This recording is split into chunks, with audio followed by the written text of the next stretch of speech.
প্রিয় হাদি, বিদায় দিতে আসিনি। আমরা তোমার কাছে আমরা ওয়াদা করতে এসেছি।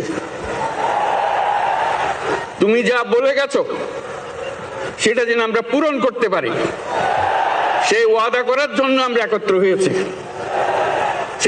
সেই ওয়াদা শুধু আমরা নয়, পুরুষানুক্রমে বাংলাদেশের সব মানুষ পূরণ করবে। সেই ওয়াদা করার জন্যই আমরা তোমার কাছে আজকে এসেছি, সবাই মিলে যে যেখানে আছি। আমরা তোমার যে মানব প্রেম, তোমার যে ভঙ্গি, মানুষের সঙ্গে উঠা বসা, তোমার যে রাজনৈতিক দৃষ্টিভঙ্গি, সবাই প্রশংসা করছে।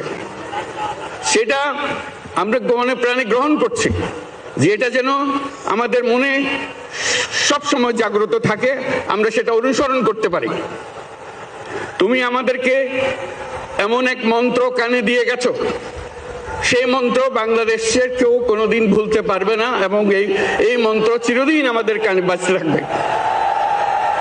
সেই মন্ত্র বাংলাদেশের